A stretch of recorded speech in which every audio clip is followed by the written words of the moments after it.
Hola, bienvenidos nuevamente al seminario de Sistemas Sociales, Redes y Complejidad. Yo soy Carlos Serrano, profesor e investigador del Departamento de Sociología de la Universidad de Guadalajara. Y en la sesión de hoy contamos con la notable presencia del doctor Hugo Cadenas, profesor e investigador de la Facultad de Ciencias Sociales de la Universidad de Chile. Estamos muy agradecidos y honrados que haya aceptado la invitación del Departamento de Sociología a participar en nuestro seminario. Hugo Cadenas es doctor en Sociología por la Universidad Ludwig Maximilian de Múnich, Alemania. Es miembro de la muy afamada Sociedad Cibernética del Reino Unido y es también director y editor general de la revista académica MAT de la Universidad de Chile. La revista obviamente más importante de habla hispana sobre teoría de sistemas sociales y un referente fundamental dentro de la teoría de Luhmann en América Latina y en España. La exposición que nos presenta el día de hoy el doctor Cadenas es Investigación en Sistemas Sociales, tema súper interesante y complejo. Sin nada que agregar, estimado Hugo, te dejo en el uso de la palabra. Muchas gracias, Carlos. Muchas gracias por la invitación.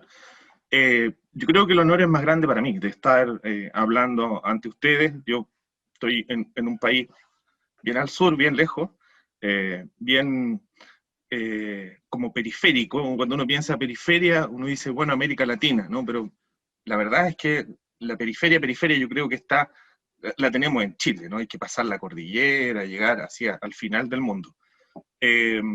Por lo que estoy muy honrado y muy contento de poder conversar con ustedes sobre un tema que a mí no solo es un tema que me interesa, sino algo que me apasiona, que tiene que ver con la teoría y con la investigación en el marco de una teoría. Lo que voy a exponer o lo que voy a tratar de contarles a ustedes es precisamente eso, la investigación, más que exponer algún planteamiento teórico o cosas así como de profundización teórica. Mi interés es más bien contarles un poco cómo, desde mi perspectiva, bien humildemente, cómo es que enfrento o he enfrentado la investigación desde el ámbito de la teoría de sistemas sociales y lo que implica, nuevamente, desde mi perspectiva, hacer eso, ¿no? Entonces, tengo preparadas algunas cositas, así como unas láminas, que me gustaría ir presentándoles para que vayamos conversando, así, y después ustedes me hacen las preguntas que quieran, yo me voy a tratar de contestar de la mejor manera. Entonces voy a compartir mi pantalla. Ok. Ahí está. Bien, como dice la presentación, lo que voy a plantear aquí son lo que me gusta llamarlo apuntes, ¿no? Como el concepto de apuntes creo que dice bastante cuando uno está trabajando en borradores, en cosas que en definitiva no están completas, no están listas. Por lo mismo, no voy a presentar aquí algo así como una visión estructurada y definitiva sobre la investigación. Estoy bien lejos de eso. Más bien lo que les voy a contar son cuestiones que tienen que ver con la praxis de la investigación, lo que no me saca de preguntas teóricas y problemas casi filosóficos, pero que tienen siempre un anclaje respecto de prácticas concretas de investigación. Entonces, lo que puse aquí como portada, no sé si ustedes lo conocen, este es un clásico dibujo que presenta Heinz von Fester cuando habla sobre la construcción de la realidad, en su texto que precisamente se llama así, Construyendo una realidad, que en cierta forma muestra un poco de qué es lo que voy a hablar, ¿no? De una investigación que ya así uno ya puede imaginarse que no es tan convencional como uno pudiese pensar. Y tampoco es tan, ¿cómo decirlo, no? Tampoco es tan, ¿cómo decirlo, no? Tampoco es una investigación que no se pueda llevar a cabo, ¿no? Sino que tiene cosas, ¿no? Pero de a poco voy a ir desenmarañando esto porque sé que en un principio cuesta un poquito como adentrarse en el tema, ¿ya? Ok, entonces esa es mi Mi contexto. Miren, el qué hacer, ustedes saben, en la tradición sociológica y casi filosófica, es una pregunta antigua que normalmente se hacía o se le atribuye al marxismo, ¿no? Es un texto de Lenin antiguo, ¿no? El Was tun, ¿no? ¿Qué hacer? A propósito de eso, hace algunos años atrás se publicó en Alemania un texto compilatorio de escritos sobre Luhmann y algunas cosas de él, sobre algunas entrevistas, qué sé yo. Y se llamaba así, Was tun, Herr Luhmann, ¿no? ¿Qué hacer, señor Luhmann? Con un sentido bien parecido a lo que creo que nos mueve en esta ocasión, o al que me mueve a mí a conversar con ustedes, que es qué hacer, ¿no? ¿Qué podemos hacer? ¿No? Porque una cosa es leer la teoría, disfrutarla así en un sentido estético, ¿no? Como una teoría que es muy bonita, que abre muchos horizontes, ¿no? Pero entiendo y me he topado muchas veces con esa observación y esa casi crítica, ¿no? Que es como que uno suelta el libro, ¿no? Y uno dice, ya bueno, entonces ahora me dedico a mi investigación, casi como si fueran cosas como separadas, ¿no? Es como, mira qué bien escribe, mira qué bien está hecho, sí, pero aquí mejor tengo Bourdieu, ¿no? Y voy a hablar del hábitus y la clase, y está todo como mucho mejor resuelto, ¿no? En el sentido de categorías más descriptivas, ¿no? Pero la verdad es que la investigación sistémica, por una cuestión de costumbre, yo creo que se nos hace medio extraña, ¿no? Por una cuestión de tradición y cómo hemos ido desarrollando la praxis de la investigación en ciencias sociales. Por lo tanto, más que, ¿cómo decirlo, no? Más que introducirles en una cosa muy complicada, muy sofisticada que tiene que ver con la investigación, lo que yo les quiero contar es más bien una suerte de disposición, una disposición a la praxis, a la práctica de la investigación. Por lo tanto, aquí yo me hago algunas preguntas que quiero compartir con ustedes mi respuesta. Por supuesto, nuevamente, y siempre les pido recordar eso, ¿no? Es como, esta es mi posición, ¿no? Yo no tengo aquí ningún rol como superior ni jerárquico sobre nadie, sino que es simplemente la opinión del viajero que viene de vuelta, ¿no? Y cuenta qué es lo que vio. Absolutamente nada más que eso, ¿no? No dice nada de que nadie más pueda hacer ese viaje, ¿no? La pregunta es, primero, ¿se necesitan nuevas técnicas? Miren, esa pregunta se ha hecho muchas veces. Se ha hecho en idioma español, se ha hecho también en el ámbito alemán, ¿no? Hace algunos años apareció un libro en Alemania que se llamaba La metodología del sistema, donde hablaban ahí varios expertos sobre, qué sé yo, la investigación sobre modelamiento matemático, la investigación documental, la investigación cualitativa. En nuestro idioma, en el castellano, se han hecho también escritos bien interesantes de, me estoy tratando de acordar en este momento, así como voy a dejar a lo mejor gente fuera, pero cosas que ha escrito, por ejemplo, Aldo Mascareño sobre la investigación en ámbitos como de modelamiento, ¿no? Que es una cosa bien nueva, bien sofisticada y bien interesante. Investigación respecto de trabajo con grupos, la investigación del modelo que le llama la profesora Ana Urquiza del metálogo, que es una forma de acercamiento a las políticas públicas y al trabajo de coordinación en políticas públicas. Más atrás, creo que los trabajos pioneros en esto en idioma español fueron los de Marcelo Arnold, a quien yo considero mi primer maestro, que también fue estudiante de Luhmann en Alemania, que escribió sobre la observación de segundo orden, los instrumentos para la investigación sistémico-constructivista. En fin, no es algo nuevo, no es algo que uno tenga que explorar así como sin tener ningún tipo de herramienta. Pero curiosamente, la respuesta en todos esos casos, más que definir nuevas técnicas, tiene que ver con precisar nuevos enfoques. Es decir, no se trata de abandonar la entrevista o hacerle la cruz, ¿no? O decir los métodos cuantitativos de modelamiento no sirven, ¿no? Para nada, porque de hecho las herramientas no están asociadas necesariamente con una postura teórica. Es curioso, a mí me llama la atención que cuando se hable de teoría de sistemas se diga, bueno, es que hay que inventar métodos para trabajar. Y la verdad es que a mí me cuesta asociar solo con un método a las teorías, ¿no? Como que me costaría mucho decir que para trabajar, a propósito de Bourdieu, uno debiese hacer o entrevistas o métodos cuantitativos o inventar un nuevo método para observar los campos, ¿no? O los hábitos. No sé si me explico, es decir, no veo la razón por la cual uno debiese hacer un esfuerzo por cambiar modelos de investigación, así como herramientas de práctica, a propósito de una teoría. Yo creo que el desafío de la teoría de sistemas no va por ese lado, no va por reinventar, no sé, nuestras maneras de aproximación en un sentido de registro, es decir, cómo yo me acerco, registro, en fin, ¿no? y obtengo información de eso. Entonces, a lo que voy es a lo siguiente, para que no se me entienda mal. No quiero decir que sea innecesario experimentar, ¿no? Buscar nuevas herramientas, idear nuevas estrategias. Creo que sí, es muy valioso, ¿no? Pero si uno quiere investigar, también están los viejos métodos, también están las viejas técnicas, y esas creo que sirven para muchos propósitos. Y no creo que haya uno que ponerse en un problema como de por qué hacer esto, no creo que vaya por ahí el asunto. Es más, yo creo que, por otro lado, ¿no? el inventar nuevas cosas es positivo, favorece la evolución, la variación de nuevas técnicas para la investigación social.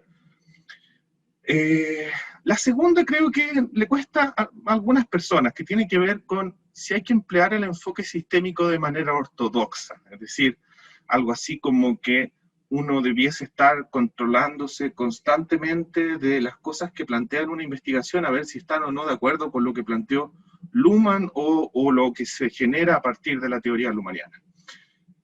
Nuevamente, esta es mi posición, yo creo que no. ¿No? Es decir, en la investigación está siempre guiada por problemas.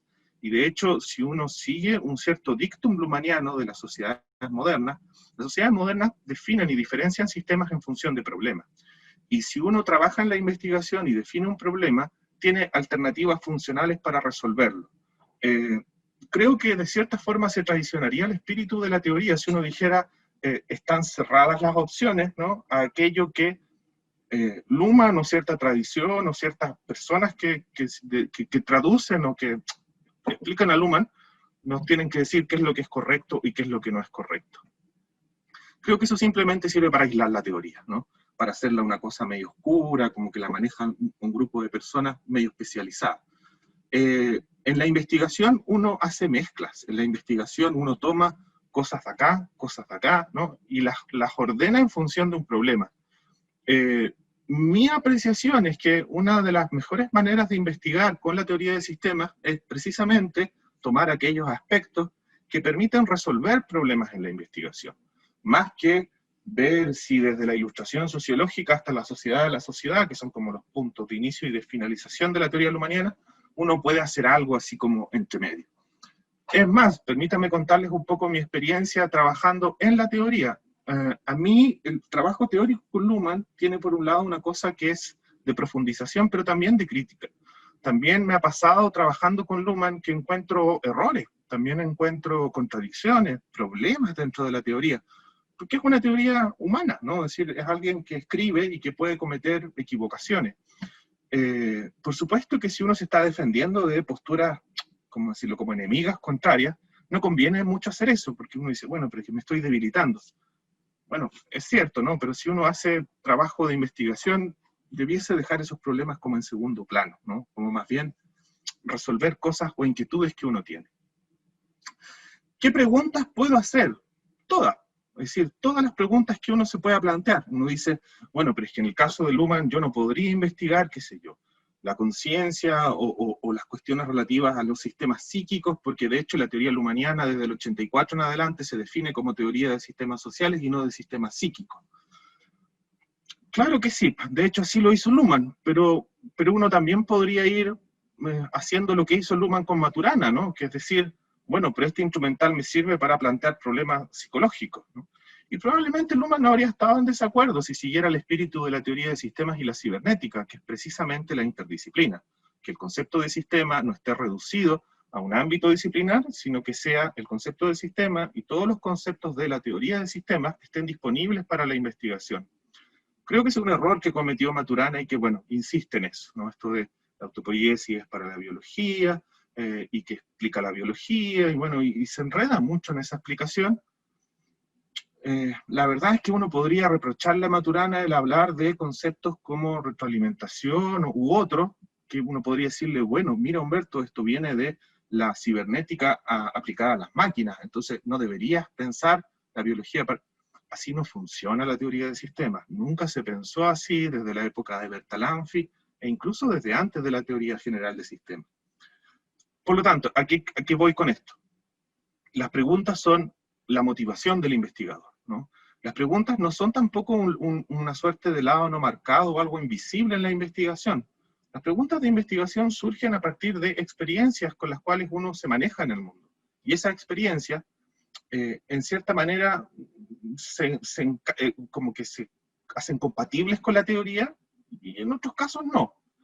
Aquí la cuestión siempre es personal, es hasta qué punto quiero asumir los desafíos de investigar con teorías que a lo mejor no están tan acomodadas, ¿no?, previamente a la realidad.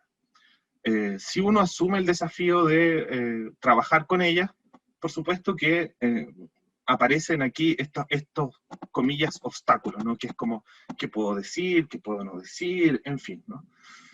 Miren, en resumen, ¿no?, mi proposición aquí del qué hacer con la teoría es hacer investigación en términos generales, pero si lo decía desde un principio no se entendía mucho, ¿no? Es como medio tautológico. Pero implica hacer todas estas cosas, implica avanzar, implica atreverse. Por lo mismo yo hoy no les voy a contar, les decía en un principio, algo muy sofisticado. Miren, si yo tuviera que resumir qué es lo que les voy a contar, es como alguien que aprendió a andar en bicicleta y le va a contar a otras personas qué es andar en bicicleta. Por un lado, el que aprendió a andar en bicicleta le va a explicar a otro lo simple que es andar en bicicleta. Así como, mira, es muy sencillo, te subes y pedaleas.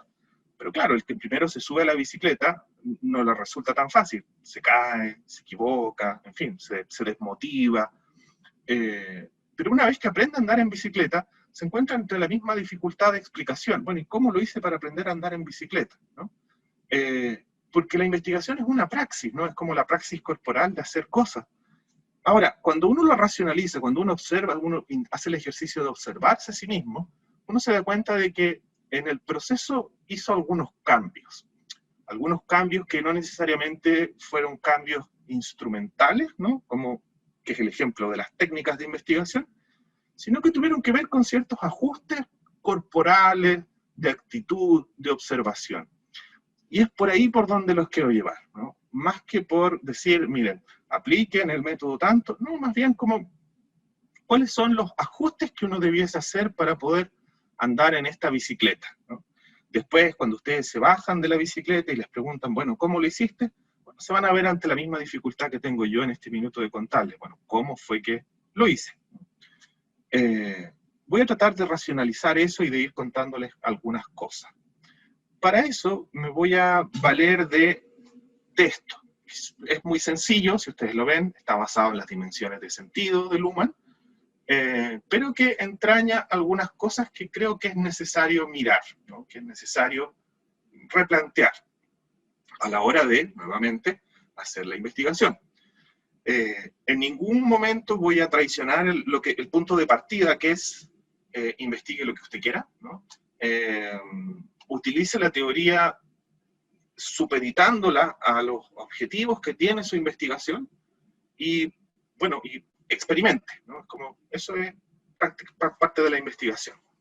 Miren, voy a trabajar sobre 3 dimensiones, una dimensión factual, una social y una temporal, que no tienen nada novedoso, son las dimensiones del sentido, cuestión que trabaja Luhmann desde sus inicios, desde la época de la Ilustración sociológica, como programa de investigación, y que permanecen hasta el final, hasta la síntesis de la sociedad tienen que ver las dimensiones de sentido con esto que llama Luhmann, comillas, ¿no?, la materia o la sustancia, aunque ustedes saben, sustancia, materia son cosas de una ontología un poquito antigua, pero tienen que ver con qué son los sistemas, ¿no? Luhmann dice los sistemas sociales y los sistemas psíquicos son sistemas de sentido. Consisten en experiencia que se vivencia y que se actúa. En el caso de los sistemas psíquicos, son vivencias las cuales se registran dentro de nuestros sistemas psíquicos que procesan, ¿no?, eventos constantemente. Ahí está su autopoiesis, que una vez aparece un evento, desaparece. Y el sistema se encarga de ir renovándolo.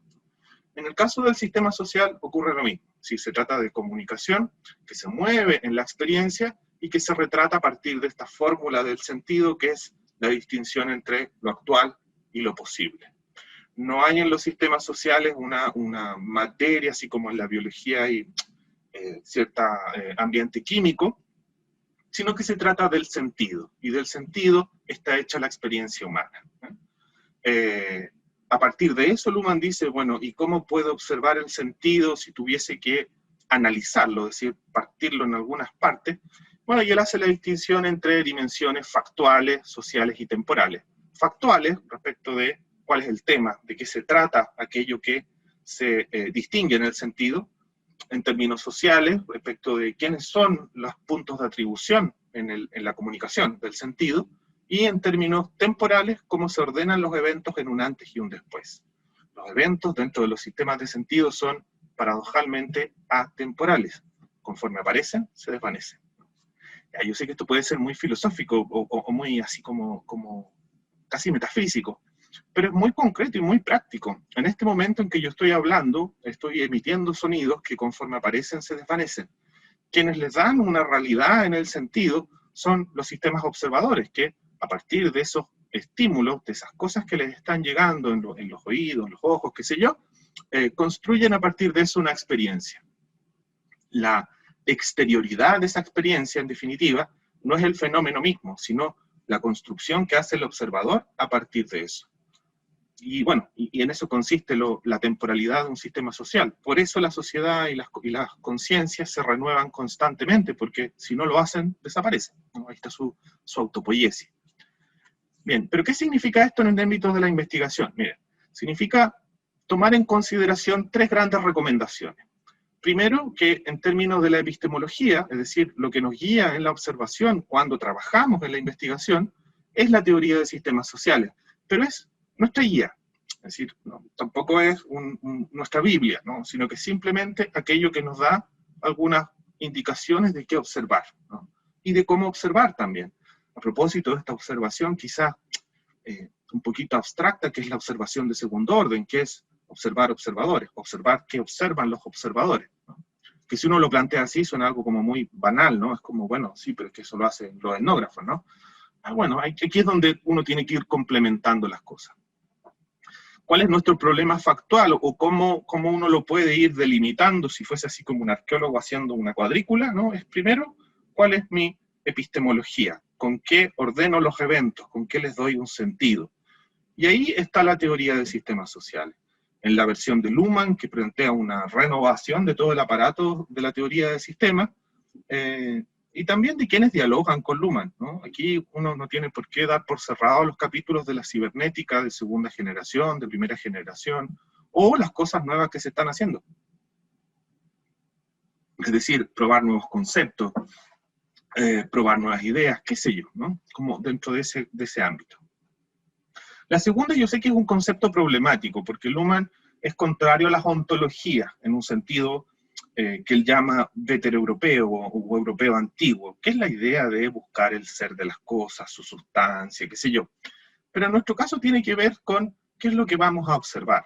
Ya sabemos cómo observarlo, cómo distinguirlo, tenemos una teoría de sistemas sociales que es grande, que está llena de distinciones, llena de contenidos con los cuales uno puede ir definiendo aquello que va a trabajar.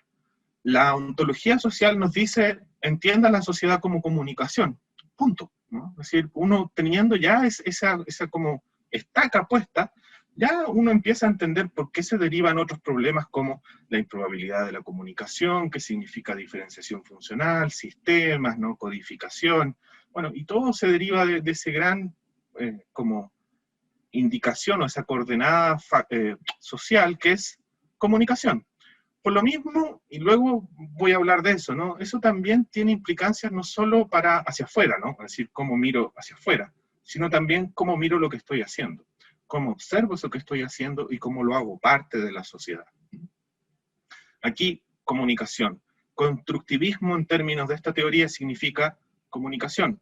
Tiene una implicancia, por supuesto, en términos de la observación, de la experiencia subjetiva, pero es ante todo comunicación. Sobre esto se preocupó bastante Luhmann en el 84 al publicar Sistemas Sociales, porque ahí es cuando hace esta suerte de transición definitiva de una teoría de la acción a una teoría de la comunicación. Uno podría discutir acá si efectivamente es una transición completa, o es más bien algo que se hizo como por capas, ¿no? Ya que el concepto de comunicación nunca desaparece del todo de la teoría, pero eso ya es un problema teórico. Ya, y el tercer punto que creo que es el más difícil para la investigación, creo yo, es aquel que tiene que ver con la ética, con lo normativo. Porque normalmente la teoría de sistemas misma se asume como una teoría que intenta como trascender las cuestiones normativas, pero trascender las ideas normativas en términos de la descripción de la sociedad. Acá el mismo Luhmann está dirigiéndose clara y directamente contra las teorías críticas y contra Habermas, ¿no? Esta idea de que la sociedad debe ser el consenso, que la sociedad debe ser, qué sé yo, esto o lo otro. Pero la normatividad, la ética en la investigación sistémica, creo que tiene que ver con una autoexigencia que no es nada menor, que es la autoexigencia de la recursividad. Porque eso nos va a llevar probablemente no a abandonar ciertas tareas como que uno tiene más o menos interiorizadas, pero sí a replantearlas, como a mirarlas desde un nuevo enfoque. A partir de estas tres dimensiones voy a conversarles sobre qué es para mí la investigación sistémica, es decir, a partir de una epistemología que tiene que ver con el qué, ¿no? Así, qué es lo que estamos hablando, de una ontología que nos dice hacia dónde estoy mirando, cómo lo categorizo, y una ética que no es menor, que nos dice cuáles son las normas o qué cosas tiene que obligarse un investigador cuando hace investigación sistémica. Aunque nuevamente, insisto, ¿no? Aquí quien quiera abandonar estos problemas éticos tiene toda la libertad del mundo, ¿no? Simplemente aquí yo les estoy contando, esa es la manera en que yo me subo a la bicicleta, ¿no? Bien, y voy a partir de manera a lo mejor poco pedagógica, voy a partir con problemas, ¿no? La epistemología sistémica es una epistemología bien antigua, ¿no?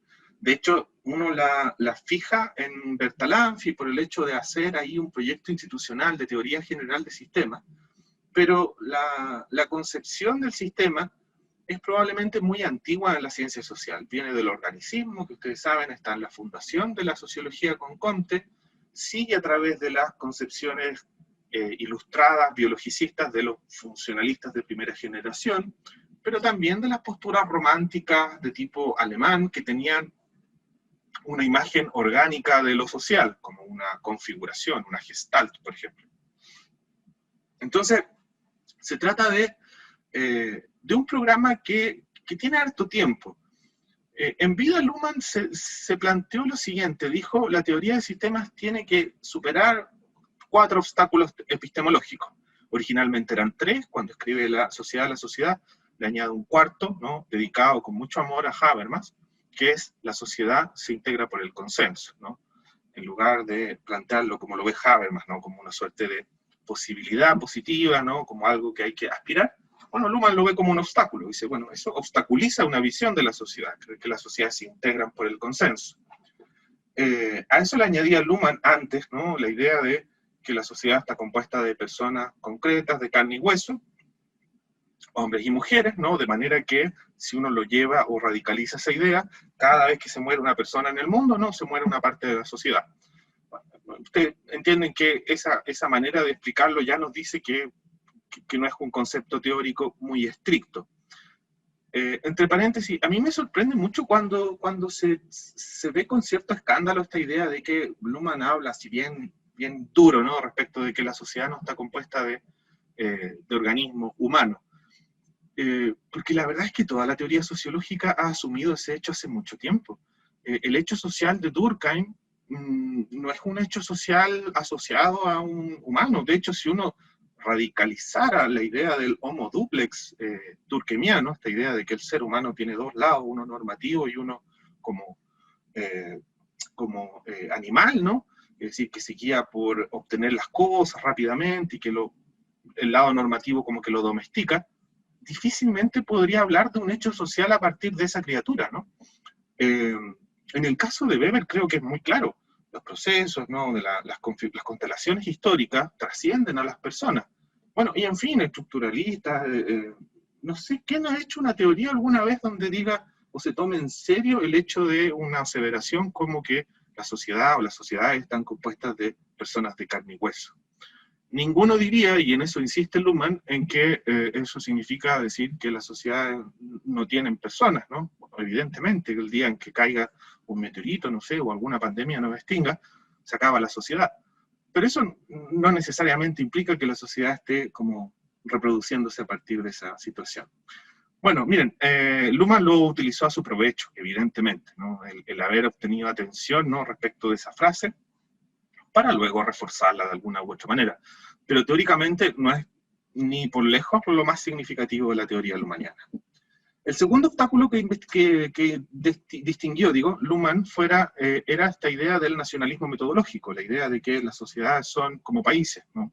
Que Uruguay es diferente a Uruguay, que México y Guatemala son dos sociedades distintas, que si uno tuviera que ponerle un nombre a ese obstáculo epistemológico, el nombre es Parsons, ¿no? Y desde él, Durkheim y Weber, ¿no? Ya que en esa tradición teórica está bien como clarito de que se trata de sociedades como organizaciones estatales, ¿no? En Durkheim era muy claro cuando planteaba el organismo social y su cúspide en el Estado. En Weber no tan claro, porque la sociología weberiana tenía otra característica, y en Parsons es muy, muy claro, ¿no?, al hecho de plantear el ágil como modelo final, y que el mismo Parsons confiesa en su biografía que su modelo era Estados Unidos, ¿no? Como sociedades, como entidades nacionales, ¿no?, como estados. Y el tercero, antiguo, antes que el cuarto, que es el de Habermas, era esta idea de que la sociedad se puede observar desde fuera, algo así como uno tiene un objeto, ¿no?, y un sujeto que la observa, y que eso es, ¿cómo decirlo?, ¿no?, como que es posible mirar la sociedad de manera objetiva. Ya. Miren, yo la verdad es que no quiero hablar de nuevo, en un momento hablé de nuevos obstáculos epistemológicos, pero la verdad es que algunos son bien antiguos, ¿no?, pero que siguen estando como, ¿cómo decirlo?, como que nos dificultan la observación de las cosas, nos dificultan la investigación. Y yo aquí les quiero contar algunos que veo yo, ¿no?, y que no son ni definitivos, y por supuesto alguien puede decir que algunos no son, o que hay muchos más. El primero creo que lo tiene el primer Luhmann y luego lo desecha, que es la idea de que la sociedad tiene una parte visible y otra invisible, ¿no? Miren, esta tradición en un momento de los primeros programas de investigación de Luhmann hablaba de la sociedad manifiesta y latente, siguiendo un poquito la tradición de Merton y a través de él de Parsons, pero luego lo abandona porque se da cuenta de que ahí hay un problema lógico, ¿no?, sistémico, que tiene que ver con dónde se posiciona el observador. Y uno se da cuenta, fíjense, ¿y por qué creo que es un problema epistemológico? Porque nos plantea ante una suerte de una clausura a priori, ¿no?, así como un límite forzoso que se impone y que está puesto de manera artificial, que es la idea de que existirían ciertos observadores privilegiados para observar la sociedad, para observar toda aquella parte de la sociedad que los demás observadores son incapaces de ver.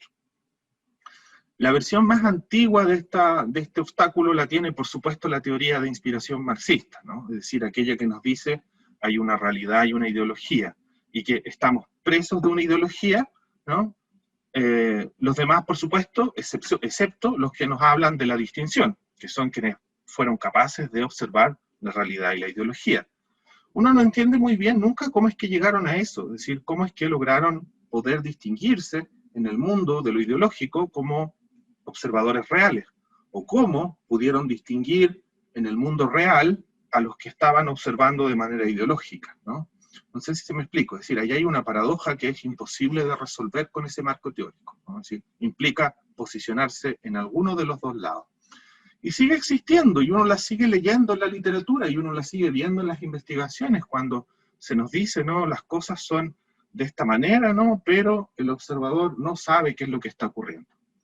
Yo aquí, insisto, ¿no?, esta es mi posición personal, siempre he sido más partidario de otorgarles un voto de confianza a los observadores, ¿no?, y preguntarles efectivamente qué es lo que observan, ¿no?, en lugar de posicionarlos a priori, ¿no?, en el lugar de los que son conscientes, se dan cuenta, se despertaron, qué sé yo, y los que no, ¿no? Creo que haríamos bastante avance en la sociología si fuésemos capaces de darle un poquito de confianza a las personas que son observadores, ¿no? Bueno, pero es un obstáculo que sigue estando y sigue presente. El segundo creo que es más complicado porque está como de moda, ¿no? La idea de que la sociedad son relaciones de poder, ¿no?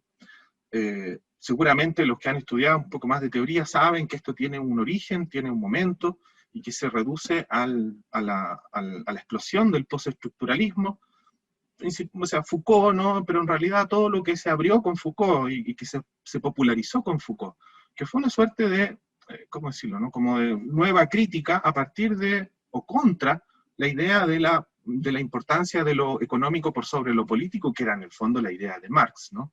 Es decir, en invertir esa relación y hablar de lo social como algo político y, bueno, puede que sea económico o no, ahí donde hay distinción entre los autores, pero todos hablan de eso, ¿no? Como que el ser es político, que las relaciones de pareja son políticas, que las relaciones que uno tiene con las plantas son políticas, y que, no sé, que cuando uno se lava los dientes hace algo político, ¿no? Creo que ese concepto, al darle tanta importancia a lo político, lo subestima, ¿no? Se produce una suerte de, como decía Parsons, una inflación respecto de un medio. Aplica tantas cosas, ¿no? Es como tan grande, que en definitiva no tiene un valor efectivo muy concreto, sino que más bien es una suerte de simbolización, casi como el símbolo de lo que no puedo conocer, ¿no? Creo que esa posición ha sido compleja porque ha terminado de reducir la investigación a un problema de en qué parte uno se encuentra en la codificación del poder. Toma conciencia de manera bien inteligente respecto de que el código del poder puede, efectivamente, codificar el mundo, ¿no? Ahora, los teóricos de sistemas, ¿no? Sabemos que el poder puede codificar el mundo y también el dinero, el derecho, la religión, la ciencia, el amor, etcétera, etcétera, etcétera, los medios de masa, la medicina. Por lo tanto, la pregunta que aquí nunca se ha afrontado es que, primero, ¿qué se gana con hacer esta observación respecto de las tradiciones anteriores? Y segundo, ¿cómo se justifica que esa sea la posición privilegiada para observar? Es decir, ¿por qué el mirar el mundo como un poder, como la codificación del poder, sería una suerte de posición mejor o mejor capacitada, qué sé yo, que aquella que dice que el mundo es un objeto para el conocimiento, o aquella que dice que el mundo es lo que puede ser conforme o no conforme a derecho, o miren, hoy día, en época de pandemia, cómo se puede ver al mundo, a las personas, a los colectivos, a los grupos y a los países como enfermos o no enfermos, ¿no? Que es la distinción de la medicina. Entonces, uno se pregunta, ¿y a qué nos conduce esto? ¿No? ¿Se fijan? ¿Qué es lo que obtengo? ¿Qué es lo que gano? ¿No? Bueno, desde mi perspectiva, insisto, esto es un obstáculo, porque efectivamente a la hora de plantear problemas, por un lado uno se encuentra medio como encasillado, y por otro lado encuentra salidas más o menos rápidas, ¿no? Y en general en la investigación, cuando uno encuentra y sale de las cosas demasiado rápido, eso es casi seguro de que algo uno se saltó, ¿no? Como que algún paso uno no dio bien, ¿no? Rápidamente salgo a decir, estos son los culpables, ¿no? Estos son los que ejercen las relaciones de poder, ¿no? Y me evito otras preguntas, ¿no? Como por ejemplo, ¿qué significa el que el mundo sea un objeto de poder, ¿no? ¿Mi teoría es un dispositivo de poder? Y si es así, ¿cómo me puedo emancipar de ella si estoy preso en una suerte de jaula de hierro, ¿no? Como decía Parsons a propósito de Weber, en la cual el poder es inevitable, ¿no? Bueno, les dejo ahí esa pregunta. La tercera es contra cierta tradición lumaniana, ¿no? La idea de que la sociedad posee una sola forma estructural o una forma dominante. Miren, hay una interpretación que es, yo creo, la más difícil para quien investiga en términos concretos, no solo en América Latina, sino en cualquier parte del mundo, incluso en Alemania, ¿no? Que es la idea de que las sociedades tienen estructuras únicas o dominantes. Es decir, que, por ejemplo, la diferenciación funcional sea excluyente respecto de otras formas de diferenciación. O qué sé yo, en las sociedades capitalistas no hay otro tipo de organización o todas están supeditadas al capitalismo. Creo que eso también es un obstáculo, porque efectivamente cuando uno observa procesos sociales, estructuras sociales, uno rápidamente se da cuenta de que la diferenciación funcional, voy a hablar solamente de eso, si bien es una forma estructural que emerge en un momento y que empieza a afectar las relaciones sociales, no es en ningún caso la única, ¿no? Y que tampoco es compatible con la estratificación o la segmentación, siguiendo la distinción lumaniana. Que si uno mira América Latina, bueno, resulta más fácil, pero si uno se va a Europa, uno se da cuenta, pero rápidamente, de que hay estratificación funcionando de otra manera, que hay centros y periferia, que hay segmentación.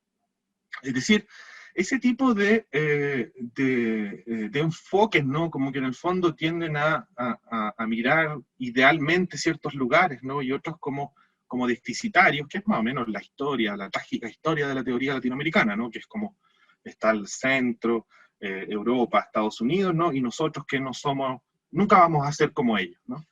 Creo que ese es un prejuicio nuestro y de ellos, ¿no? Respecto de, efectivamente, radicalizar sus posturas y ver que, no sé, en Alemania, quien vive en la zona antigua de la antigua República Democrática Alemana, está en una situación de bastante desventaja respecto de los que estuvieron en la zona occidental de Alemania, ¿no? Y que de hecho hasta el día de hoy se los califica de manera bien despectiva como los Ossis, los del Osten, del Este, que tienen peor educación, más índices de delincuencia, los que tienen más desempleo, y por supuesto, donde tiene más seguidores la ultraderecha, ¿no? El AfD, el Partido de Alternativa para Alemania. Uno va a París, ¿no? Y por supuesto se puede maravillar con la civilización parisina, pero no hay que viajar mucho para darse cuenta de lo que son las periferias de París y quienes viven ahí, ¿no? Ahora, ¿por qué uno debiera suponer de que ahí está la diferenciación funcional y no sé, en Santiago de Chile, en Buenos Aires o en Ciudad de México no? ¿No? ¿Se fijan? La cuestión es cómo funcionan las sociedades. Y esa es una pregunta empírica, esa es una pregunta que hay que resolver empíricamente. Culpa de esto, por supuesto que también la tiene Luhmann, que nunca decidió respecto si la diferenciación funcional era una suerte de tendencia estructural universalista, que es algo que dice en algunas partes, o que era una anomalía europea, que es algo que también dice en otras partes. Es decir, que si acaso se trata de diferenciación funcional como algo que ocurrió ahí, ¿no? Y por ende hay que dejarlo ahí, en Europa, en cierta parte de Europa también, ¿no? Porque no en toda Europa, o se trata de una tendencia de diferenciación que uno la puede atestiguar en otras partes, ¿no? Sin tener que preguntarse necesariamente por la difusión o por otras cuestiones más complejas, sino simplemente plantearlo como problema estructural. Bueno, mi proposición al respecto es que las formas de diferenciación coexisten, y no coexisten necesariamente de manera orgánica, ni de manera pacífica, ni coordinadamente. Muchas veces lo hacen de forma conflictiva. Cuando uno observa redes de corrupción o de estratificación o segmentaciones que se mantienen, que no necesariamente son compatibles con la diferenciación funcional, y otras formas de diferenciación estratificada, qué sé yo, que son perfectamente compatibles porque han logrado su ajuste, su simbiosis con esas estructuras, ¿no? Por ese lado creo que, bueno, hay harto que pensar y harto que hacer. Que las teorías valen por su origen geográfico, social y cultural, bueno, aquí yo estoy claramente indicando a todas las corrientes postcoloniales, decoloniales y todo ese pensamiento que, a ver, no tengo nada contra esa postura, creo que de hecho ha logrado bastantes avances de investigación, pero cuando se mira la teoría a través de eso, creo que se cometen ciertos excesos, ¿no? Como por ejemplo que uno no debiese prestar mucha atención a las teorías, qué sé yo, sistémicas, o en el fondo a la tradición sociológica, porque bueno, se hizo en los centros, que luego fueron lugares de poder colonial, se fijan, como que ahí se va estructurando esa posición, ¿no? Esa posición teórica. Creo que con eso se pierde mucho, ¿no? Ni Luhmann se preocupó mucho cuando miraba la literatura de si acaso Maturana o Varela eran chilenos, o si acaso, no sé, a ver, Parsons no era alemán, o Merleau-Ponty era francés, eran como problemas secundarios. La cuestión es cómo yo, qué tengo a la mano para observar, ¿no? Y bueno, y con eso, si nosotros nos aferramos mucho al colonialismo, al postcolonialismo, creo que quedamos en un provincialismo intelectual que no creo que sea muy bueno. No creo que vayamos a mejorar nuestra posición cognitiva, ¿no? Siempre pensando en la investigación, en hacer mejor investigación, porque, bueno, tomé la decisión de mi vida de dejar afuera economía y sociedad o la división del trabajo social de Durkheim, porque qué sé yo, tal cual cosa. No sé yo de ningún gran progreso científico que se haya hecho con esa maniobra, ¿no? Más bien veo que mientras más se abren los horizontes, más se puede conocer y más se puede aprovechar.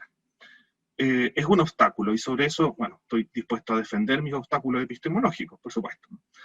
Y la última, que creo que también está bien en boga, que es que el cerebro humano contiene respuestas a preguntas sociológicas.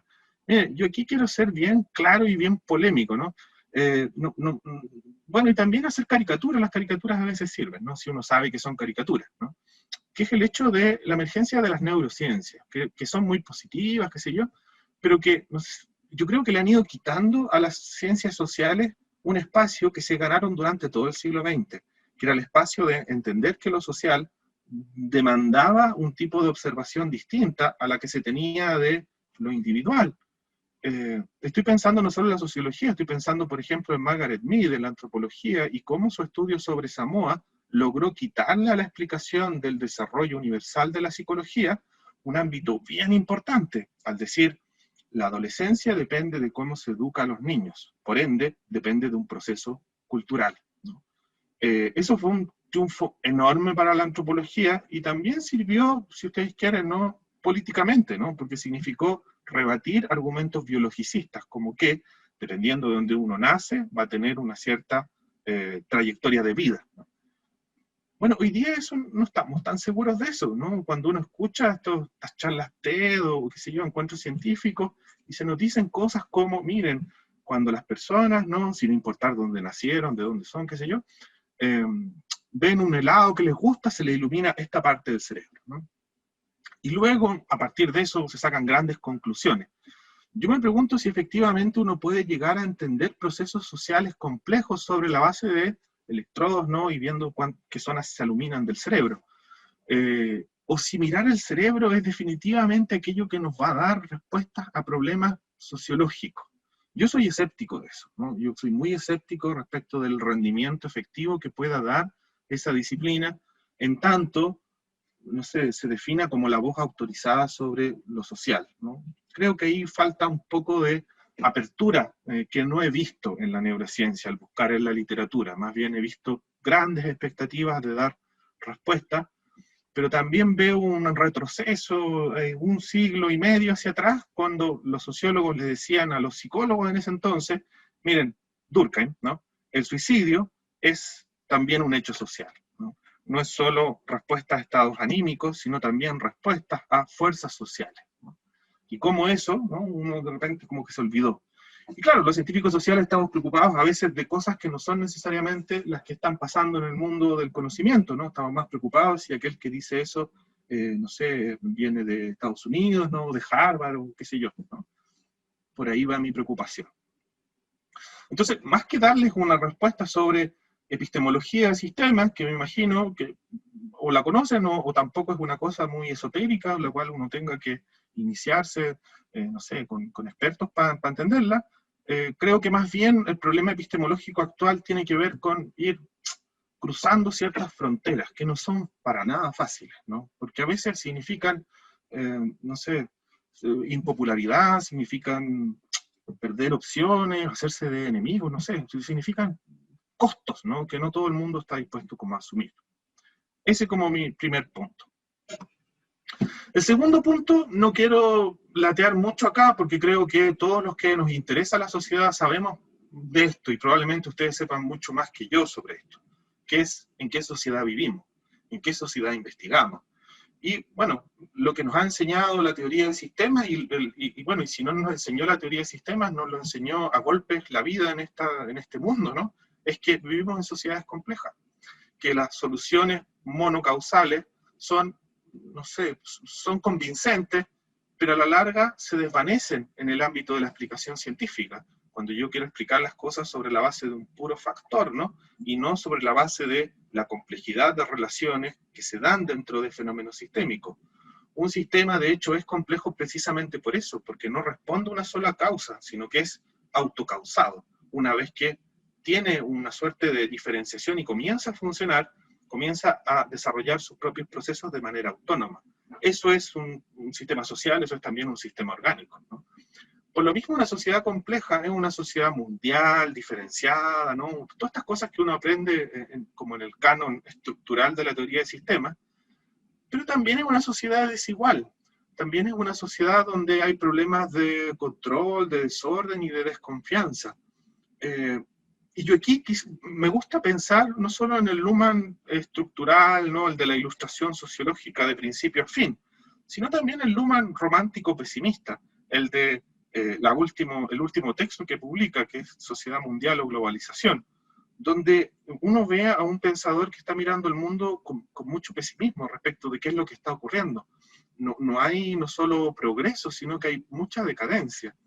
Cuestión que, por supuesto, que nos recuerda a la teoría crítica de Frankfurt, ¿no? A la dialéctica de la Ilustración, esta idea de que uno cae en la barbarie. Bueno, Luhmann no es tan directo respecto de eso, pero sí es muy escéptico respecto de que la diferenciación funcional signifique, de alguna manera, un paso evolutivo superior en términos valorativos o morales respecto de otras formas de diferenciación. En las sociedades modernas, funcionalmente diferenciadas, las desigualdades adquieren otras características. Ya no son solo las desigualdades familiares de la sociedad estratificada, sino que son desigualdades que ahora funcionan de manera diferenciada, como con racismo, desigualdades de género, desigualdades respecto de la edad, desigualdades globales, desigualdades locales. Se produce una suerte de emancipación de la desigualdad, de aquella estructura estratificada que la tenía anclada de alguna manera en estructuras familiares, donde en la sociedad estratificada se tienen las familias, que son moralmente buenas, ¿no? En una codificación moral bien clara, y aquellas que no. Pero esas no importan porque están afuera, entre comillas, afuera de la sociedad, ¿no? Incluidas, pero afuera, ¿no? Cuando eso ya no funciona como mecanismo estructurante, cuando la diferenciación funcional nos fragmenta el mundo en diferentes comunicaciones resolviendo problemas funcionales específicos, bueno, las desigualdades siguen reproduciéndose, pero ahora de otras formas, ¿no? Y de formas que, en muchos sentidos, como que exceden la manera en que uno la puede observar. En algunos casos son muy claras, ¿no? Qué sé yo, piensen en el racismo en Estados Unidos, o nuestro propio racismo latinoamericano con las etnias originarias, o en otros casos es más sutil, ¿no? O no tan sutil, ¿no? Yo pienso, por ejemplo, ahora en época de pandemia, cómo es que se trató a las personas mayores, ¿no? O cómo, por ejemplo, en dilemas bioéticos o morales, como las últimas camas, ¿no? ¿Qué hacer cuando no quedan camas o respiradores? Bueno, si usted tiene cierta edad, como que no hay mucho que hacer por usted, ¿no? ¿Se fijan? Y como que eso se asume como algo relativamente esperable y normal, e incluso hay gente que dice, bueno, sí, me tocó, ¿no? Ya viví, y en fin, ¿no? Hay toda una suerte de ars morendi, ¿no? Se podría decir, como una manera de morir que está bien encapsulada en una noción de qué es la igualdad y la desigualdad ante un problema social, ¿no? Bueno, solamente lo menciono, porque tampoco tengo una idea muy elaborada al respecto. Pero se fijan, es decir, sociedades donde tenemos problemas, líderes que dicen el cambio climático no existe, ni tampoco el coronavirus, ¿no? Donde uno dice, bueno, y no hay racionalidad. Bueno, de hecho hay gente que lo encuentra muy racional también, ¿no? O sea, no estamos en la ilustración, ¿no? No hay una suerte de, no está la razón iluminándonos precisamente, pero sí hay una sociedad funcionando, ¿no? Y que sigue funcionando, y sigue comunicando, ¿no? Y que a quienes nos interesa observar esa sociedad antes que juzgarla, nos preguntamos, ¿cómo llegó a ser posible eso? ¿No? ¿Cómo es que eso es posible? ¿Cómo es que eso se reproduce? ¿Cómo es que eso se nos manifiesta? ¿No? Y bueno, anteponer esa pregunta a lo otro es también algo relativamente trabajoso. Ya, y lo tercero que quiero comentarles hoy día, ¿no? Para no extenderme tanto, que tiene que ver con lo normativo. Miren, acá yo, la verdad es que creo que la investigación sistémica, desde mi punto de vista, debiese al menos autoexigirse algo, ¿no? No solo autoexigirse observar la complejidad, no solo utilizar herramientas de observación sistémica, ni qué sé yo, ni todo lo que uno ya pudiese ir como deduciendo del programa de trabajo sistémico, sino que hay una suerte de posicionamiento casi como vital, ¿no? Y por eso no quiero ser tan como tan ortodoxo lumaniano en sacar a las personas de las reflexiones, ¿no? Porque de hecho cuesta hablar de teoría de sistemas sin hablar de un Luhmann, ¿no? Es decir, uno tiene referencias a personas, pero también tiene referencias a personas que actúan, ¿no? Es decir, que tienen cierta... No quise poner el concepto, pero a mí el concepto que hace tiempo me da vuelta es el concepto de una erótica, ¿no? Es decir, el observador no solo es una cosa pasiva, ¿no? Que distingue, que observa, sino que también tiene un eros, es decir, busca cosas en el mundo. Parsons habló en algún momento a propósito de Freud, ¿no? Del actor como alguien que tiene una catexis, ¿no? Es decir, alguien que se mueve en el mundo por objetos a los cuales se siente atraído. Yo creo que la investigación sistémica no puede tampoco hacerse, como decimos en Chile, hacerse leso, ¿no? Como hacer como que no existieran, ¿no? Motivaciones o acciones que están movidas por algo, ¿no? Como si no hubiera acción en la sociedad. Y cuando uno plantea las cuestiones normativas, de hecho, uno tiene que plantear de alguna manera el problema normativo al lado del problema erótico catéxico, ¿no? ¿Qué es lo que quiero y cómo lo voy a obtener? Porque probablemente si uno discute con otros teóricos o uno se pone a elaborar proyectos de investigación, se va a dar cuenta de que, viniendo de diferentes partes, los intereses de conocimiento no son muy distintos entre los investigadores. Todos quieren llegar más o menos a ciertas cosas parecidas. Mientras que lo que resuelve en definitiva los caminos a seguir tiene que ver con cuáles son las normas que uno se antepone, o se impone, mejor dicho. Y aquí Luhmann fue bien inteligente en mirar que lo normativo es temporal antes que moral, porque de hecho la norma es ante todo una suerte de horizonte que se abre entre aquello que yo deseo y cómo lo obtengo. Parsons miró muy claramente, y creo que fue muy lúcido en distinguir que las normas cuando se aprenden sin contenido moral, sino que se aprenden simplemente como un esperar. Como cuando uno le enseña a un niño, ¿no?, que tiene que compartir sus juguetes y que para hacer eso uno no puede hacer una gran explicación sobre lo bueno, lo correcto, sino simplemente decirle, espera. Compartir es esperar. Y luego con el tiempo uno lo va llenando de sentido, de significado, qué sé yo, pero que en definitiva lo normativo es siempre una espera. Es decir, es ir contra la erótica de encontrar el objeto sobre la base de una expectativa de que al dejar a otro actuar, estoy haciendo posible una relación social. Bueno, eso es parsoniano, ¿no? Si se fijan, no es muy lumaniano, pero tiene que ver con lo normativo en la investigación. Y aquí mi posición es la siguiente. Yo creo que toda proposición teórica y todo trabajo teórico tiene que de alguna manera pasar lo que me gusta llamar a mí un test de recursividad, que consiste en preguntarse cosas como las que están puestas ahí, que es si lo que estoy diciendo de la sociedad lo puedo decir de mí mismo, ¿no? Lo que no significa necesariamente que cuando uno, no sé, habla sobre los narcotraficantes tenga que pensar si uno es narcotraficante, ¿no? Sino que más bien preguntarse si las distinciones que estoy utilizando, otro investigador las podría utilizar al observarme dentro de su investigación. ¿Se fijan? No es mirarse dentro del sistema de la ciencia. Si yo digo, por ejemplo, las decisiones bioéticas que tienen los médicos cuando asignan camas de manera diferenciada a las personas, ¿no? En algún momento, y poniéndome en la posición de que yo no soy el observador, sino el observado, estaría dispuesto a aceptar esa distinción como forma de observación de aquello que yo hago, ¿no? Eso ya es difícil, ¿no? Es mucho más fácil hablar sobre que tal o cual grupo ejerce, no sé, microprácticas de machismo, no sé, estoy pensando así como lo primero que se me viene a la cabeza. Antes que preguntarse hasta qué punto esas distinciones podrían describir una praxis que yo mismo estoy haciendo.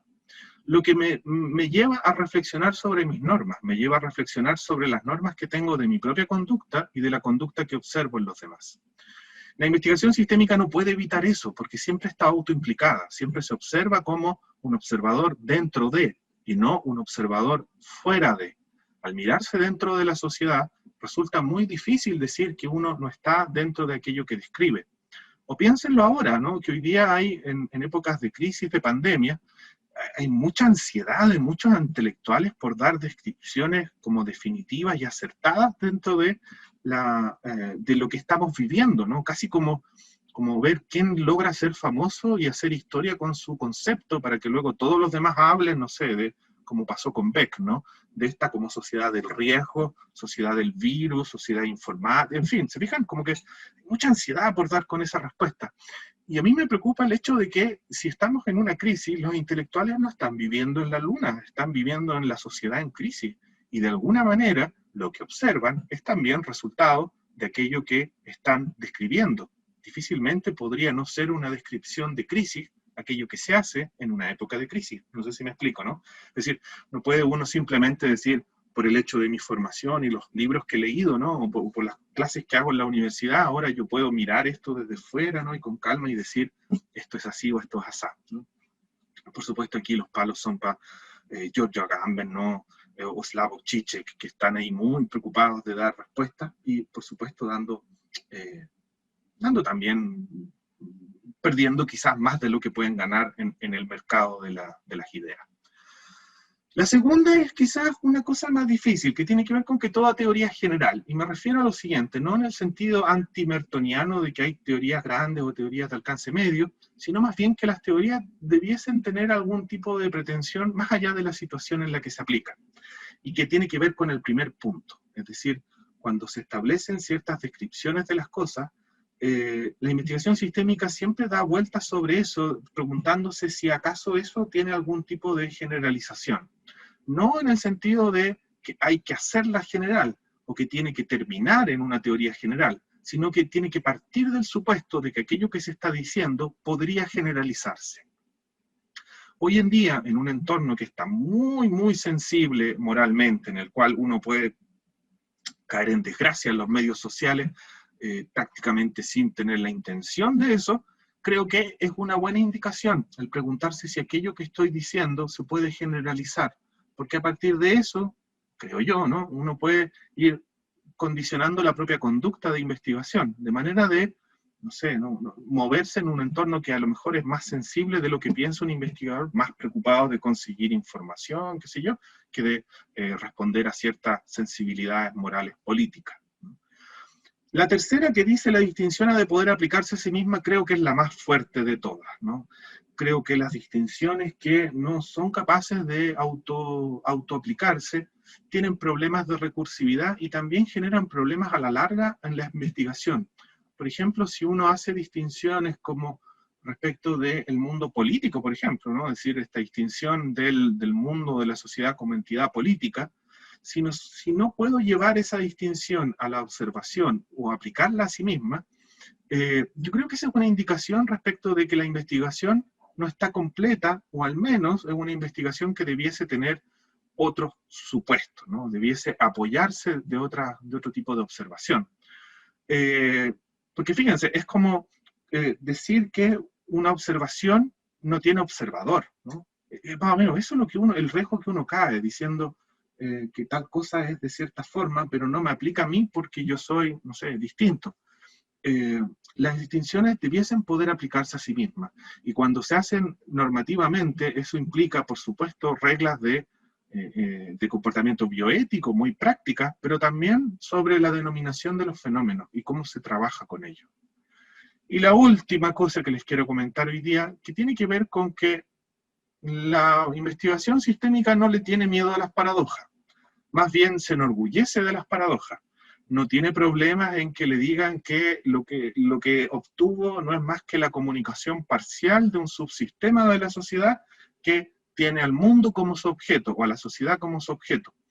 La teoría del sistema respondería moviendo la cabeza, ¿no? Asintiendo con orgullo de que efectivamente eso es. Miren, la ilustración sociológica que la he mencionado hacia el pasar de Luhmann, que fue la forma en que él entendió originalmente su proyecto teórico, era básicamente eso, era entender que la ilustración, que había sido aquello que movió a la sociología por mucho tiempo de manera bien paradojal, en tanto que fue el motor para que apareciera la palabra sociología en el pensamiento de Comte, por ejemplo, hasta que fue algo que se vio con sospecha y con negatividad en la teoría crítica, le faltaba un elemento que era la observación de la ilustración. Y por lo mismo el proyecto luhmanniano era el proyecto de la ilustración sociológica, que significaba no iluminar al mundo con la sociología, sino que la sociología fuese consciente de los límites que tiene como observación de la sociedad. Por lo tanto, el perfeccionamiento de la teoría tenía que venir siempre de la mano con una suerte de testeo constante de la sociología y sus propias limitaciones. Cuando uno dice el fundamento de la distinción es paradojal, asume precisamente eso, que cuando uno habla de la sociedad, lo hace dentro de la sociedad, que uno tiene un límite de observación, que es la comunicación, y que todo aquello que uno investiga está siempre regulado por esas limitaciones. No las asume como imperfecciones, como si hubiese detrás de esto, detrás de esta, voy a utilizar una analogía, ¿no? Detrás de esta ideología, una realidad la cual de alguna forma voy a conseguir o me voy a emancipar para lograrla, sino más bien reconocer de que la experiencia humana como experiencia social es una experiencia de límite, y que la investigación, al ser humana, al ser social, tiene un fundamento paradojal, ¿no? Cuesta un poco como asumir esto, porque uno tiende a pensar más bien linealmente, ¿no? Como una investigación lo mejor posible, más completa, más avanzada, ¿no? Pero también en la posición que uno debiese tomar está esto. Es decir, antes de leer el gracias que está ahí. En resumen, ¿no? Se fijan, es como... es el andar en bicicleta de esta manera, ¿no? Es tomar estas condicionantes y llevarlas a la práctica de algún modo. ¿Cuáles van a ser los instrumentos, las técnicas, todo eso? Bueno, para eso existe libertad de investigación. Si uno va a contradecir supuestos de la teoría, la verdad es que la teoría, si es que se asume como lo que quiere ser, debiese también ser capaz de reconocer con humildad, ¿no?, cuáles son sus propias limitaciones, y nadie debiese escandalizarse por eso tampoco, ¿no? Pero hay una última cosa que les quiero comentar a propósito de eso, ¿no?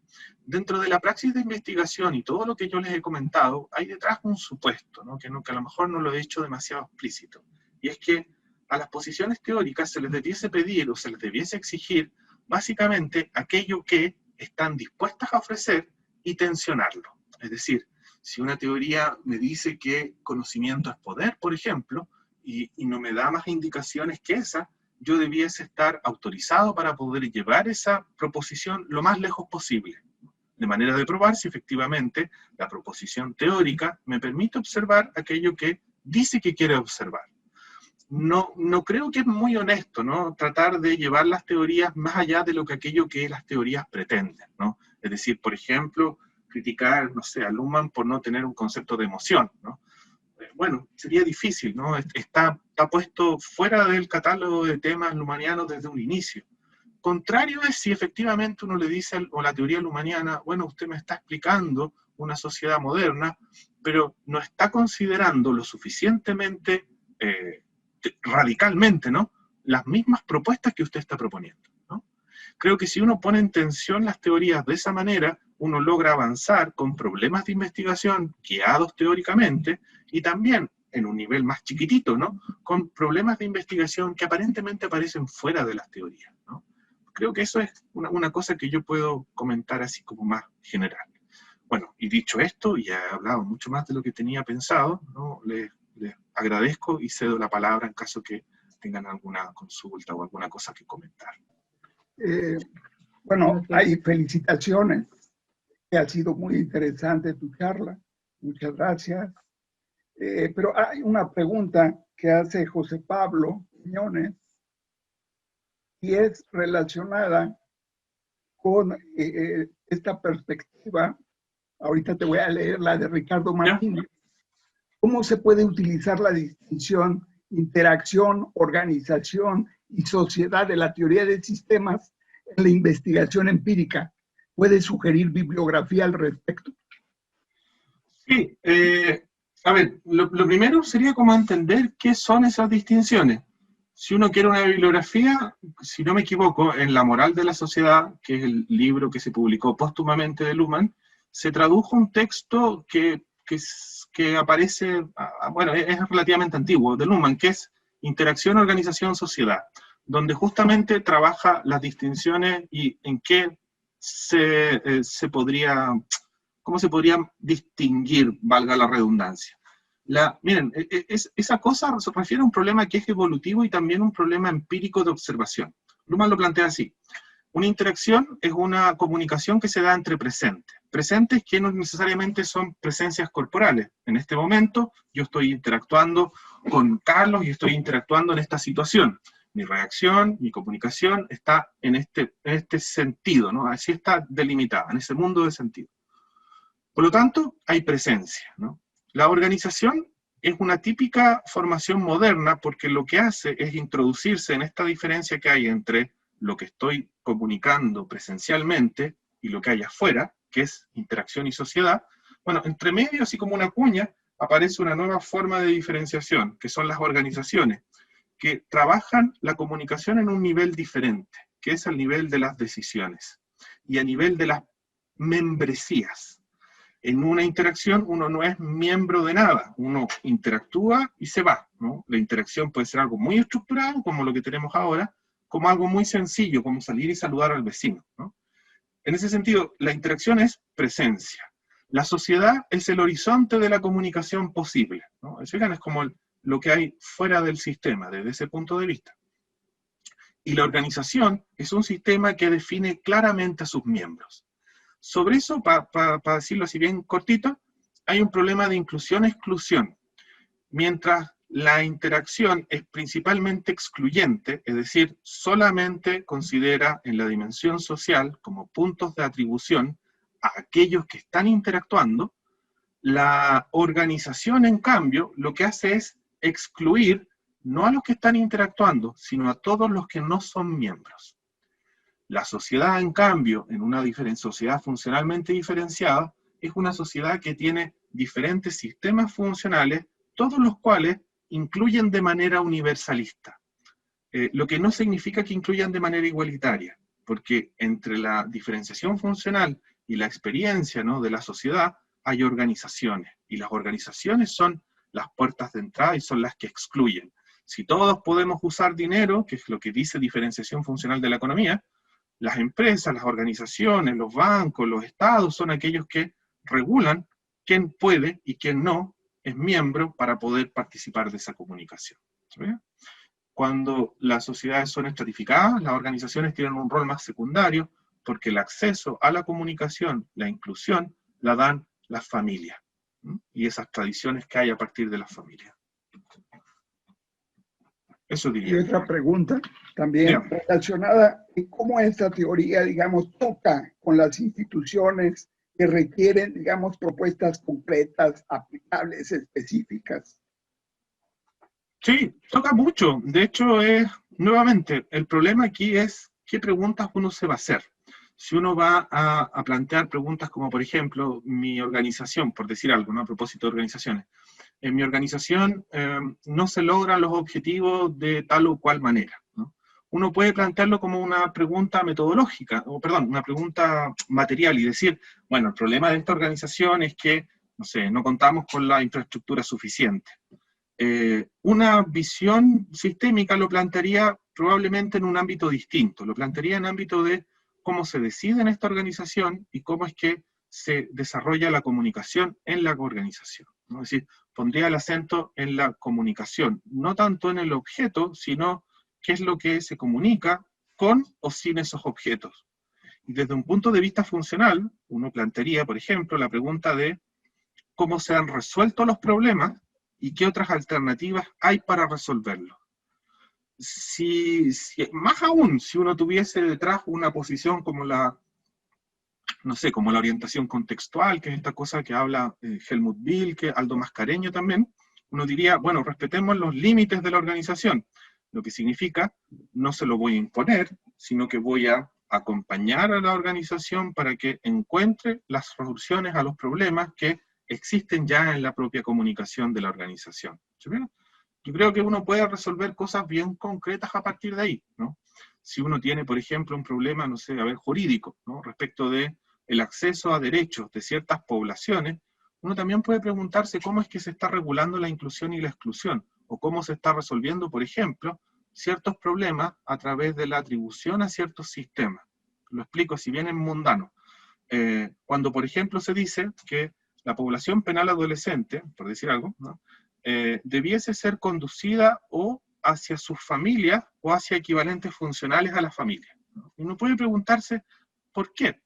¿Por qué la familia debiese tener aquí un rol más importante que otros sistemas? Uno puede decir, bueno, pero aquí es evidente. En la investigación sistémica uno tiene que tratar de acostumbrarse a quitarle la evidencia a las cosas, porque detrás de la evidencia hay resoluciones de problemas que son bien concretas, que no están ocultas, sino que están ahí funcionando. Y uno puede efectivamente hacer un aporte sobre eso y decir, miren, la asignación de problemas y solución a las familias está excediendo lo que la familia es capaz de resolver. O, qué bien que se está haciendo así, porque efectivamente observamos empíricamente, con estos datos, con estos métodos, que ha sido la solución que ha resuelto las cosas basado en los condicionamientos que yo di para evaluar esa situación. ¿Se fijan? Hay otra pregunta más relacionada con las metodologías y las técnicas digitales. ¿Qué relación han tenido con la teoría de sistemas? Hay relaciones recientes. Yo hace poco nomás leí, bueno, no hace tan poco, no me acuerdo cómo se llama este autor, Manfred Fulsack, creo que se llama, que plantea justamente el problema de la investigación sistémica en modelamientos. Bueno, miren, esa investigación que se hace en modelamientos también tiene sus cosas medio polémicas. Hay gente que no está muy de acuerdo porque dice que efectivamente esto es como más bien conductista, que se pierde un poco el problema del sentido y la comunicación. Lo que es cierto, pero siempre yo creo que las técnicas se evalúan en función de los problemas. Es decir, si mi problema es efectivamente dar cuenta de, no sé, transformaciones sobre el sentido y la atribución de esto o lo otro, probablemente la modelación no sea la respuesta, ¿no? O mejor dicho, uno la probaría y vería qué es lo que resulta, ¿no? Entonces, métodos digitales como métodos tradicionales son siempre medios para fines, ¿no? Y los fines, la consecución de ellos está guiado por preguntas que uno obtiene o se motivan a partir de la teoría. No quiero cerrarle caminos a una alternativa ni abrirle mucho camino a otra, porque creo que una de las cosas que tiene el pensamiento sistémico es precisamente el tener esa apertura metodológica, ¿no? Más bien prestar, ¿cómo decir?, como encender alarmas sobre ciertas cosas que pueden tener problemas en la investigación, más que cerrar a priori ciertos caminos. Hay una pregunta de Tonatiuh Ley que pregunta cómo aplicar la teoría de sistemas de gran calado, de gran envergadura, en estos posgrados donde trabajando sistemas quieren aplicarse en los salones de clase con los alumnos. ¿Cómo hacerlo? No entiendo, ¿cómo aplicarlo al trabajo en aula? Te lo voy a leer textualmente. Ya, ok. Dice, entiendo que la teoría del Luhmann es una teoría general de gran calado. Sin embargo, en algunos posgrados de educación se exige el enfoque sistémico. Cuando las investigaciones de los alumnos son empíricas y se delimitan a observar relaciones dentro del aula, ¿qué opinión le merece eso? Pregunta. Ahora entiendo, sí. La educación es un sistema bien especial porque la educación es una organización que se autoexige interacción, ¿no? Y de hecho hoy día lo que vemos es justamente la crisis de la interacción en la educación. Si efectivamente la educación va a seguir exigiéndose esta suerte de presencialidad, ¿no? Como requisito casi como de calidad, o la educación no va a reflexionar sobre su propia forma, su propio límite sistémico, más allá de eso. La educación como tal, fíjese, es un sistema bien especial porque es un sistema que tiene que resolver algo que no es capaz de resolver, ¿no? Que me explico. La educación consiste en un supuesto, el supuesto de que hay una relación asimétrica, o en algunos casos se plantea que puede ser simétrica, entre personas, donde aplica el clásico modelo matemático de la información, que es el maestro, el guía o el acompañante, lo que sea, ¿no? Sabe esto y lo pasa a este otro, que viene a ser quien lo recibe, lo aplica, qué sé yo, ¿no? Es como una suerte de transferencia. Pero resulta que no hay manera de medir eso. Yo no puedo medir cuánto de aquello que yo enseño efectivamente se aprende, porque son sistemas cerrados. ¿Ya? Entonces, ¿qué es lo que hizo la educación para resolver ese problema? Dijo, como no puedo saber efectivamente qué es lo que está recibiendo él de aquello que yo estoy exportando como información, bueno, aplico un test. Es decir, hago un instrumento creado en el sistema que escoge selectivamente en el sistema aquello que va a preguntar para luego obtener una calificación y decir si se aprobó o no se aprobó, ¿no? En último término, esta es la tragedia, se podría decir, de la educación. En último término, nunca vamos a saber si aquello que intentó decir el que quería guiar fue aquello que recibió el que fue guiado. Solo va a saber uno qué fue lo que se midió. Ya sea, y estoy pensando no solo en pruebas, sino en ensayos, en escritos, en fin, en todo ese universo de formas por las cuales la educación observa sus resultados. Ahora, si uno dice, voy a mirar a los alumnos, qué es lo que hacen en clases, cómo se interactúan entre ellos, eso es también un sistema de comunicación, es un sistema de presencia, donde existen, por ejemplo, diferenciaciones entre grupos, existen diferenciaciones, no sé, familiares, de origen, de formas de vida, donde se formulan problemas, se resuelven situaciones, se generan conflictos, ¿no? Ahí la teoría simplemente nos pide observar al observador, ¿no? Y tratar de, como decía yo antes, ¿no? Como plantearse ciertos desafíos antes de llegar a la observación directa. José Samuel Martínez pregunta, Hugo, desde tu formación inicial como antropólogo y tu desarrollo en la sociología, con tu profundización en la perspectiva sistémica, ¿cuál es tu opinión sobre el trabajo de los antropólogos culturalistas más tradicionales que rehuyen de los rendimientos de las teorías sociales generales? Yo tengo una alta valoración por la antropología cultural, sobre todo. Creo que mucho de lo que gozamos ahora de los investigadores, de las ciencias sociales, se debe bastante al trabajo que, por cierto, no iba para ese lado, ¿no? Como más bien era una suerte de rendimiento propio el que hacían, por ejemplo, Franz Boas y todo su equipo. Pero terminó redundando en una cosa bien positiva, ¿no? En el sentido de que se reconoció que los investigadores, o que existían disciplinas con las cuales se podía observar lo social. ¿Cuál es mi relación con esta suerte de excesiva microsociología o antropología? Miren, uno investiga lo que uno quiere, ¿no? Y si uno quiere trabajar con teorías, con grandes teorías, puede hacerlo o puede no hacerlo, ¿no? Hay absoluta y completa libertad. Mi preocupación más bien viene con los juicios que se hacen hacia un lado o hacia otro a partir de esa selección. Es decir, quien selecciona trabajar con marcos teóricos grandes, complejos, qué sé yo creo que uno debiese juzgar los resultados de lo que se logra trabajando con esas teorías, más que cerrarse de antes y decir, no, es que este señor Luhmann no me sirve, pues yo soy antropólogo y yo miro gente, en fin, ¿no? O al revés, ¿no? Estos antropólogos que en realidad, miren, van a ver gente no sé, por tribus aisladas, ¿no? No tienen gran importancia respecto de la investigación porque A, B o C, ¿no? Más bien, a mí prefiero mirarlos a través de los resultados y cómo, por ejemplo, investigaciones en principio muy modestas, ¿no? Hechas con grupitos muy chiquititos, uno puede lograr grandes cosas. O grandes investigaciones, ¿no? Con mucho dato, ¿no? O mucho trabajo, a veces terminan diciéndonos cosas que uno se pregunta, bueno, ¿y para qué se hizo la investigación? Si estas cosas ya se saben, ¿no? ¿Se fijan? Entonces, no tengo una priori sobre eso, más bien prefiero mirar qué es lo que se hace, qué es lo que se obtiene y cuáles son las pretensiones de la investigación, ¿no? Eso nada más. Si quieren explicar el mundo a partir de una pelea de gallos, yo ahí soy medio escéptico, ¿no? Si en cambio quieren explicar, no sé, otra cosa, ahí creo que hay que mirarlo con atención. Una pregunta más. Guille Pérez. ¿Qué avance se conoce en investigaciones socioambientales a partir de la teoría de sistemas? Socioambientales. Hay harto. Yo no soy el experto en el tema. Yo trabajé así secundariamente con la profesora Nayur Quiza en algunas cosas, pero ella les puede contar todo el asunto socioambiental. Hay mucho trabajo en teoría de sistemas, sobre todo porque hay una cosa que tiene que ver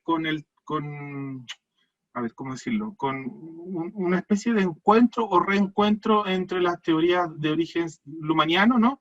Y una suerte de versión distinta de las teorías de sistemas que son las sociotécnicas, que van como más para el lado de la ingeniería, como de las matemáticas, que por mucho tiempo estuvieron divorciadas, ¿no? Como que unas siguieron el camino más como de tecnificación, matemática, medición, modelamiento, mientras que las teorías como constructivistas lumanianas se miraron más bien hacia lo más filosófico, como preguntas como más de la tradición sociológica, ¿no? Creo que uno de los pocos puntos en los cuales está existiendo más como trabajo, como convergencia, es justamente en los temas socioambientales, porque las cuestiones relativas al cambio climático a las transformaciones en los ecosistemas, demandan esa mirada, ¿no? Y de hecho las visiones como más matemáticas también están reconociendo que les falta un poco eso de tratar de entender la complejidad social a partir de variables que no están consideradas en lo más sociotécnico, ¿no? Hay mucho, y yo la verdad es que no puedo contar mucho más porque no soy experto en ese tema, ¿no? Pero sí hay mucho. Además que, perdón, un último término.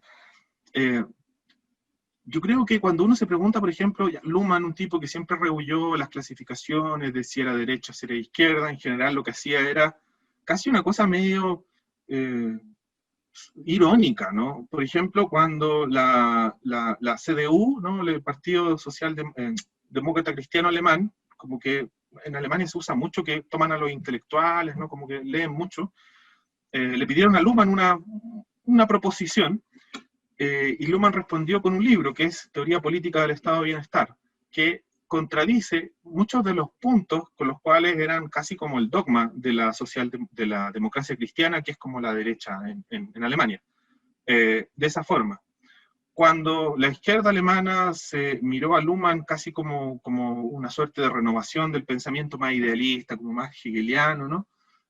Luhmann también respondió con una ironía a eso, ¿no? Que era esta idea de la inclusión-exclusión, cómo efectivamente la exclusión y la inclusión no eran un fenómeno ni cultural necesariamente, ni tampoco material, sino que era más bien una cuestión transversal a la sociedad. Pero hay una cosa bien política en Luhmann, que es probablemente aquello que lo caracteriza y que lo hace diferente, creo yo, a otros autores. Es que Luhmann es bien verde, ¿no? Y de hecho una de las cosas que más caracteriza la moral luhmanniana, como la preocupación luhmanniana, es justamente los temas ecológicos. Sobre eso uno se da el gusto de hablar así bien suelto de cuerpo respecto de lo que implica la industrialización, los peligros, el concepto de riesgo, ¿no? ¿Sí? Como, ahí hay toda una cosa que si bien no está muy como aislada como cuestión política, creo que ese es el Luhmann más político que hay, ¿no? Es como el que nos dice la sociedad actual se conduce a su propia destrucción, ¿no? Porque no está considerando los riesgos y los daños ambientales, ¿no? Lo que hace que también sea bien interesante mirar a Luhmann desde ese punto de vista, ¿no? Porque uno lo tiende a mirar más como, no sé, como un analista escurridizo políticamente, que lo es en la visión más tradicional de la política, ¿no?